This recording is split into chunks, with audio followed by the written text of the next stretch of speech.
Under है, ठीक है ना। अब सच जवाब एक अंडर है, झूठ जवाब में आप 1000 चीजें शामिल कर। मुरली खाई थी, चिकन को अपना बकरी खाई थी, रोटी खाई थी, चावल खाया था, गुलाब जामुन खाया था, कुछ भी शामिल करते, उसको वो उसकी लिमिट नहीं। लेकिन सच्चाई नहीं है किसी। इसी तरह से सच का रास्ता मुश्किल भी होता है, वेल डिफाइंड भी होता है, और इन मकसद होता है टू डेवलप। अब ये मैं लफ्ज बोल रहा हूँ, एक दफ़ा मुझसे पूछा गया था एक कॉन्फ्रेंस में बाहर के, but what is the most important job of the teacher. तो मैंने दूसरे सब जवाब सही थे, देवर इम्पोर्टेंट। मेरे नजदीक जो मोस्ट इम्पोर्टेंट जॉब है वो है to develop intellectual curiosity in the student, यानी उनके अंदर एक तजस्सुस पैदा करो, ये क्या है, ये कैसे होता है। हमारे यहाँ तो कंफॉर्मिटी को डेवलप किया जाता है। मान लो बात चुपचाप भाई साहब ने कहा, बात की बात होगी। मैं एक बात कहता हूँ कि मेरा हक और आपका फर्ज ये नहीं है कि आप मेरी बात मान, मेरा हक और आपका फर्ज ये है कि आप मेरी बात पे गौर करें, गौर करें और समझ के माने। नहीं समझ में आए तो सवाल करें, चुपचाप करने की जरूरत नहीं है। आप पूछिए, फिर मैं आपको समझाऊंगा। मैं नहीं चाहता आप मेरी कोई ऐसी बात माने जिसको कि आप डिसिप्लिन तो करना पड़ेगा। विशाल के तौर पर हॉस्टल में वापसी का टाइम ये है, अब आप कहें कि नहीं आपने खुद कहा था कि नहीं मानू, डिसिप्लिन तो करना पड़ेगा। लेकिन जो समझ बूझ है, पर्सनल चीजें हैं, उसके अंदर आपको अल्लाह में आजादी, वरना इब्लीस की मजालती सजदा न करता, जबरदस्ती उसने नहीं, कोई इंसान कैसे करेगा। और यही मतलब है किस चीज का,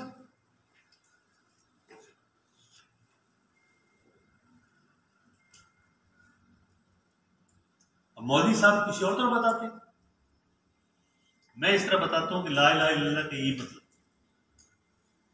कोई ऐसा दुनिया में नहीं है जिसकी बातें आप चुप करके बगैर सोचे समझे बात, फिर वो आपने इलाह मान लिया सिवाय अल्लाह के किसी को हक नहीं है कि वो आपसे एक्सपेक्ट करे कि जो मैं कह रहा हूँ मान। सोचो और करो, अबू लहब कौन था, अबू लहब कौन था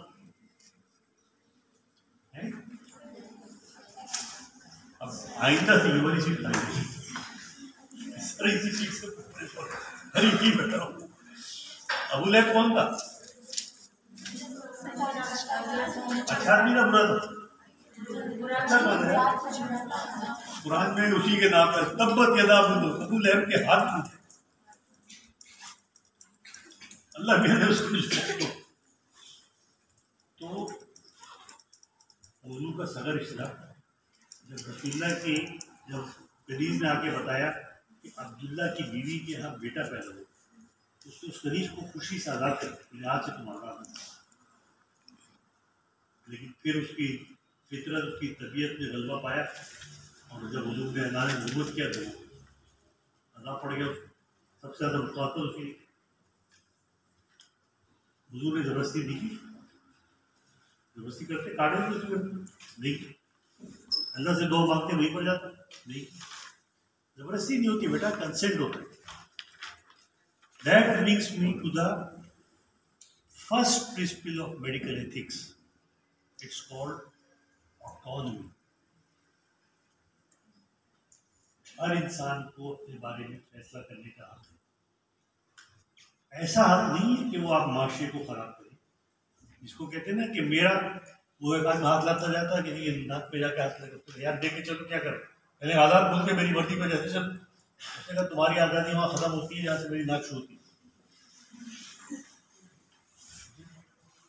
तो आज़ादी है अपने बारे में, ठीक ठीक है, आप अपने बारे में फैसले करें, चीज़ें करें, लेकिन दूसरे को तंग ना करें, डिसिप्लिन को, इदारे के डिसिप्लिन को खराब ना करें, मुल्क के कानून को ना तोड़ें। बाकी आपको होता नहीं, उसके लिमिट में रहते रहता नहीं। पहली बात ये है ऑटोनॉमी, इसी में कहते हैं कंसेंट। आप ऑपरेशन नहीं कर सकते। कराची में मेरे पास, मेरे सामने प्रैक्टिस करते थे, खातून आई। हाँ, मेरे पास नहीं है, मुझे किसी, मैं उस वक्त, मतलब ये बात है 95-96, मुझे प्रोफेसर ऑफ मेडिसिन ने कहा कि मेरे टीचर भी थे, कह रहे ये पेशेंट आई भी है, एब्डोमेन में मसला है, ज़रा देखो उसको क्या है। बहुत फिर मैं गया तो इंटेस्टाइनल ऑब्स्ट्रक्शन था।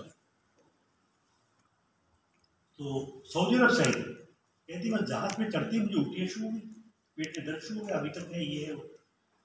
तो मैंने उसको बताया, मैंने कहा देखिए आपके पेट में यहाँ पर ये फंसा हुआ है और ये रुक गया है, और आपके वहाँ पे अब आसार ये है कि काफ़ी देर हो गई है और वो उसकी खून की सप्लाई भी कम हो गई है, ये हाथ फट जाएगी थोड़ी देर, लेकिन हम ऑपरेशन करके सही कर देंगे, ठीक हो जाएगा।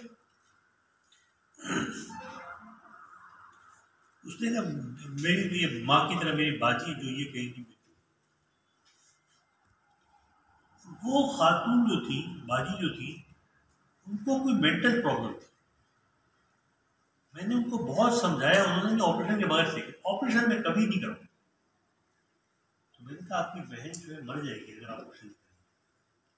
उसने कहा नहीं मरेगी, मुझे अल्लाह पे भरोसा ही नहीं मरेगी, आप दवाओं से सीखें। मैं उसको समझाता रहा, फिर मैं गया प्रोफेसर के पास, मैंने कहा सर ये इसकी समझ में नहीं आ रहा है, ये प्रॉब्लम है और ये मर जाएगी। वो भी आए बेचारे, उन्होंने समझाया, बहुत मैंने जोर लगाया, बहुत उसको बताया। आखिर 4-5 घंटे के बाद मैंने उससे कहा कि देखिए बात सुनिए, अगर आप इसको मानना चाहती तो आप किसी और डॉक्टर, मेरे तो उसमें ना लगता, इसलिए कि मैं आपको समझा भी नहीं पा रहा हूँ, और ये है तो ये, और ये होगा, ये जहाँ भी आप जाएंगे यही होगा। तो उसको उठा के दूसरे ICU में किसी और अस्पताल, वहाँ पर जो उसको लुक आफ्टर कर रहा था जूनियर डॉक्टर, वो मेरा स्टूडेंट, उसने कहा कि वहाँ पे तो डॉक्टर जो पैसे के चक्कर में, पेट काटने के चक्कर में इसके, आप इसको बगैर ऑपरेशन से करें। अरे उसने एडमिट कर लिया, ये कर लिया, वो कर लिया, सुबह तक उसके इंतकाल हो जाए। तो मैं हमेशा, लेकिन हम ऑपरेशन कर नहीं पाए, क्योंकि जब तक वो लड़की कंसर्न नहीं रहती, मरीज आप नहीं कर सकते, सिवाय एक कंडीशन के कि वो एक कंडीशन में कंसेंट, जब पेशेंट जो है वो अपने बारे में फैसला करने के काबिल ना हो, या तो उसको मेंटल इलनेस इतनी ज़्यादा हो, या फिर कोई बच्चा हो ऐसा छोटा जो कि अभी आपको समझ नहीं है उसको। इसी तरह से मेरे साथ एक दफ़ा इंग्लैंड में हुआ कि एक बच्चा आया जो कि थैलेसीमिया था, उसको क्या था मुझे याद नहीं, लेकिन उसको खून बहुत कम था। मेरी पहली जॉब थी, तो उसके वालिदैन ने कहा कि हम लोग जेहोवाज विटनेस, ये एक फिरका होता है, वो कहता है कि ब्लड ना चढ़ाओ, दाऊ शेड टेक नो ब्लड, वो कहते बाइबल में लिखा है आप ब्लड नहीं चढ़ाओ और जो चाहिए। तो कोई, मैंने कहा यार इसका गूगल में देखो, ये तो बच्चा बिल्कुल मरने के करीब है, ब्लड तो देना पड़ेगा। उसने कहा मर जाए, माँ बाप कह रहे हैं भले बात हम ब्लड नहीं चढ़ाए, हमारे मजहब के खिलाफ है, हम इसको नापाक नहीं करते। थे वो तकलीफ में, समझ वो भी रहते, मगर वो मजहबी एक शिद्दत तकलीफ थी उनके अंदर। तो मैं परेशान हो गया, मैंने क्या करूँ, मैंने कंसल्टेंट को पूछ दिया, वो घर बैठा था। मैंने कहा बहुत बड़ा मसला हो गया, ये हो गया, प्लीज़ कुछ बताए, इसका मेरे बस से बाहर है। तो उसने मुझसे कहा नहीं, परेशान नहीं, पता करो कि जज ऑन ड्यूटी कौन है, उसे फ़ोन करो और उससे कहो कि ये मसला है, वो तुम्हें इजाज़त दे। तो मैंने जज को फ़ोन किया, तो उसने कहा कि okay, now I am taking this boy out of the guardianship of his parent and I am taking him in my wardship, मैं अब इसके बारे में फैसला करूँगा। और जो तो आप बताएं, मुझे बताएं तफसील सारी, मैंने बताई। तो उसने कहा okay, I allow you to give blood to this. मैंने कहा साइन, उसने कहा मुझे भेजे, कोई भेजे, मैंने भेजी, उसे साइन करके दे दी, तब ब्लड तैयार होकर आगे बैठा दिया। वालदैन भी उसके, मुझे लग रहा था कि अंदर से खुश हुई कि उनका बच्चा भी बच गया और उनके ऊपर से जिम्मेदारी भी खत्म। बट कंसेंट वो चीज़, इस पर हम और बात करेंगे इंशाल्लाह, ये मेरा फेवरेट टॉपिक। तो इस पर हम बात करें ऑटोनॉमी की। दूसरी चीज़ होती है, इसे कहते हैं बेनिफिशेंस। बेनिफिशेंस का मतलब ये होता है, ये सेकंड 4 पिलर है। तो पहला बेनिफिशेंस का मतलब ये है कि आप जो काम करें वो मरीज की बेहतरी के लिए। टीचर की जो काम करे वो स्टूडेंट की बेहतरी। अगर मैं आपसे कहूँ आँख खोल के क्लास में बैठो तो इसमें आपकी बेहतरी, मेरा क्या फायदा? आप खोले बंद दो। अगर मैं कहूँ कि मोबाइल को अपने रख दो, नजर आ रहा है कि तो मोबाइल तुम्हारे हाथ में, तो इसमें आपका फायदा है, मेरा तो कोई फायदा नहीं। पिछली सीट पे बैठने वाले बालों का समझते हैं कि रज़ी साहब को पता ही चलता, नीचे मैसेज के जवाब देते। लेकिन अगर मैं मना करता हूँ तो इसमें आपका फायदा है, इसलिए मना करता हूँ।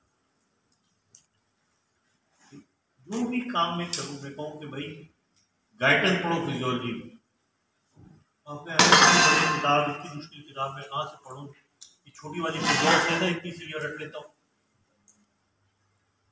तो मैं जब आपको गाइटेंस पढ़े, मैं कोई गाइटेंस थोड़ी, मैं तो रजी मोहम्मद हूँ, मेरा कोई रिश्तेदारी थोड़ी गाइडेंस। मैं क्यों उसी किताब को प्रमोट कर रहा हूँ? सिर्फ इसलिए कि जिसको मैं कह रहा हूँ उसका अपना फायदा है, पढ़ने। इसी तरह से मैं उस औरत को कह रहा था कि तुम्हारी लेप्रोटमी करनी है, ठीक है, वो प्राइवेट पेशेंट थी, पैसे भी मिलते मुझे, मगर वो मेरे जहन में नहीं था। मेरे जहन में तो ये था कि इसकी जान होती है। तो बेनिफिशियंस जो है इसमें सेकंड पिलर। थर्ड पिलर जो कहते हैं non beneficence, thou shall do no harm, first do no harm. आप हर मरीज को ठीक नहीं कर सकते, उसका फायदा नहीं कर सकते, लेकिन पहला काम ये है कि आप नुकसान न कर दे मरीज का, कोई ऐसी चीज करके जो आपको नहीं आती, प्रैक्टिस करके, पैसा कमाने के चक्कर में गलत ऑपरेशन करके जिसकी जरूरत नहीं है, कोई भी चीज करके आप मरीज का नुकसान न, तो कहते हैं नॉन बेनिफिशियंस। और चौथी चीज जो है वो जो है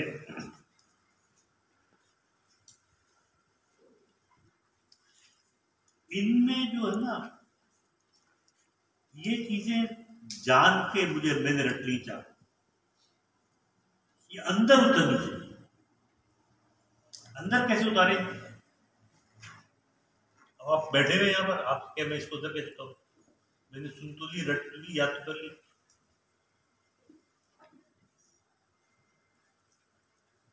मैं अंदर इसको कैसे उतारूं?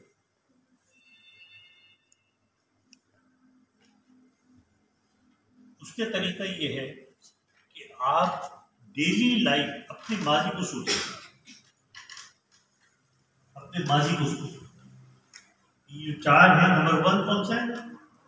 Autonomy. Number 2 beneficence. Number 3 non beneficence. Number 4 अभी तो बताया,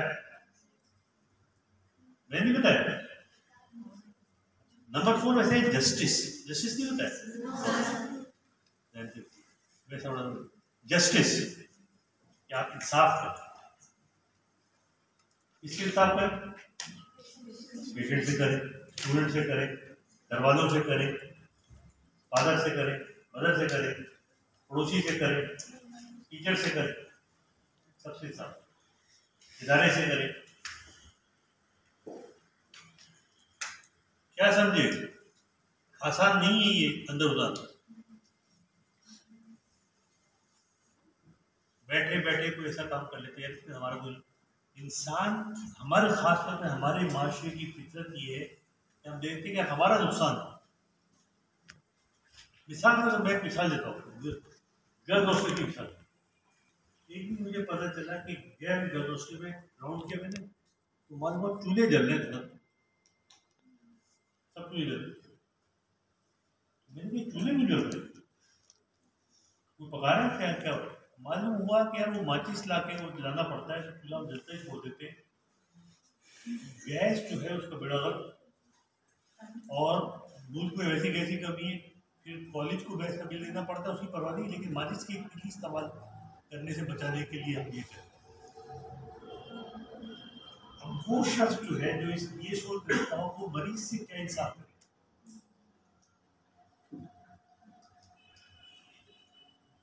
किस तरह से इंसाफ कर पाएगा मरीज के साथ? तो अपने अंदर पहले उतारे आना इंसान के। मिसाल के तौर पे आप ये सोचें कि मैंने जिंदगी में कौन कौन से मौके पे इस पॉइंट की खिलाफ वर्जी की। 5-5 पॉइंट सोच के वाक़या, 5 वाक़या लेके रखे, मैंने फला मौके पे किसी और की ऑटोनॉमी को सबूताज किया या किसी ने मेरी ऑटोनॉमी को सबूताज किया।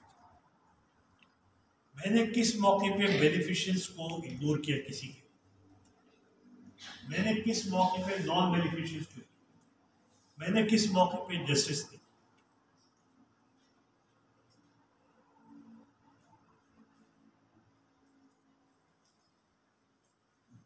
अपनी कामयाबियां सब बताते हैं। 3 ऑटोग्राफ का नाम बताता हूँ मैं आपको, एक टॉल्स्टॉय की, एक रूसो की और एक बर्ट्रांड रसल की। इन्होंने अपना बेड़ा गर्क कर दिया लिख के। ये पढ़ के आदमी सुनते हैं क्या घटिया इंसान थे।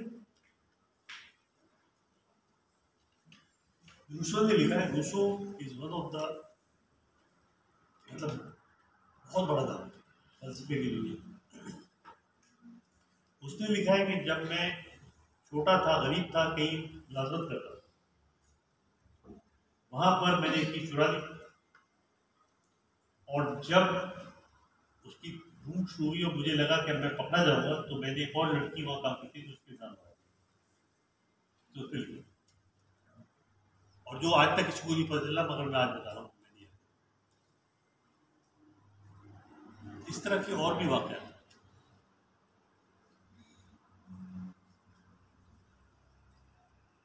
बटरसा ने तो अपनी अम्मा जान के ही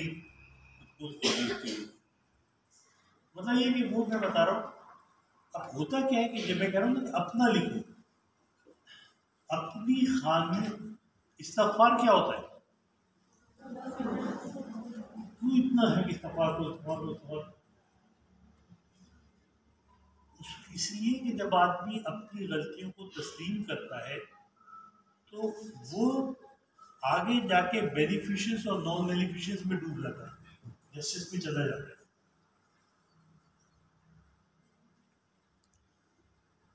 यानी ये मैं जो आपसे कह रहा हूँ कि 5 वाक़े लिखो जिंदगी में जब तुमने जस्टिस नहीं किया, ये मैं नहीं कह रहा, ये मैंने पहले ही कहा हुआ है कि इस्तग़फ़ार करो।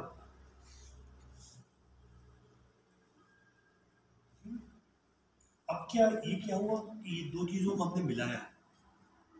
मैंने पहले आपसे कहा था कॉग्निशन के higher levels, application of application है, फॉर एग्जाम्पल एक हायर लेवल,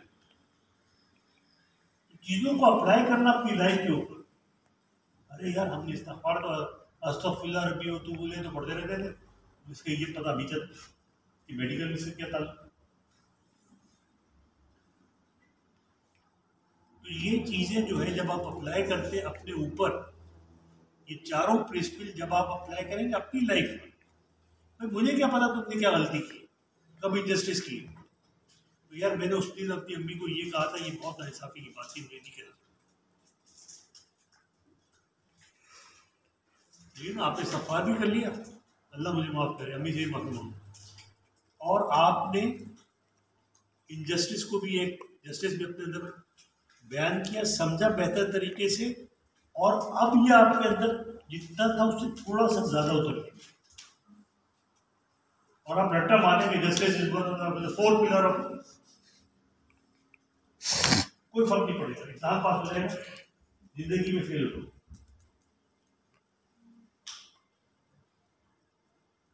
मैं आपको मजे की बात बताऊं कि मेडिसिन के, डेंटिस्ट्री के कोई प्रिंसिपल ऐसा नहीं जो लाइफ का प्रिंसिपल हो।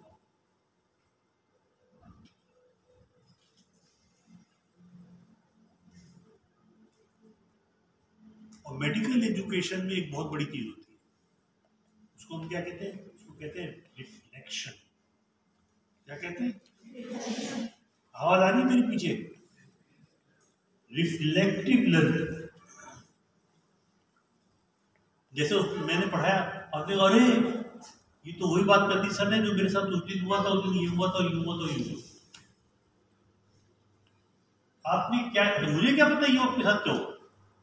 आपकी लाइफ का मुझे क्या पता? आपकी जिंदगी के वाकयात का आपके अम्मा अब्बा के साथ क्या हुआ मुझे क्या पता? आपके बहन भाइयों के साथ क्या हुआ मुझे क्या पता? लेकिन आपने उसको रिलेट कर लिया अपने जिंदगी के वाकये से। गोया मेरी पढ़ाई की बात को आपने एक्सटेंड करके अपनी जिंदगी के वाकये से। This is the most effective part of adult learning, this called reflective learning. एक होती है एक्सपीरियंशियल लर्निंग, वो भी अच्छी है, जिसमें मैं आपको अपने तजर्बे ऐसे बताऊं कि आपको लगे कि ये मेरा तजर्बा है, without going through it. You have gone through it because I have explain it through it, कोई गलत नहीं। लेकिन रिफ्लेक्टिव लर्निंग में ये है कि आप अपने जिंदगी को उसमें शामिल करते चले जाएं, अपने तजर्बों को उसमें शामिल करते जाएं। That is the most effective part of adult learning. तो अब हमने जो 4 चीजें आपको बताई, इन 4 को सुन के और रटना, किताब लिखा और रट लिया, किताब में लिख दिया। लेकिन जब आप अपनी लाइफ पर अप्लाई करेंगे, या कौन, देखो ना, हम सब गुनाहगार हैं, गलतियां करते हैं सबके साथ में, लेकिन अल्लाह माफ करने वाला। जब हम उसको, आप वो लिख के किसी को दिखाएं मत, बेशक खुद लिख लें आपके अल्लाह के, मैंने 5 चीजें की, मैं इसको काट कर अल्लाह जस्टिस, यहाँ मैंने अपने साथ किया, मैंने अपनी बीवी के साथ किया, मैंने अपनी बहन के साथ किया, मैंने अपने फ्रेंड के साथ किया, जो इनजस्टिस। फिर क्या होगा कि आपके अंदर उतर जाएगा। अब क्या होगा? अब आप अफेक्टिव डोमेन पे हो, डीपर लेवल ऑफ थिंकिंग और अफेक्टिव डोमेन दोनों। अब आपके अंदर एक तब्दीली आनी शुरू, बदल।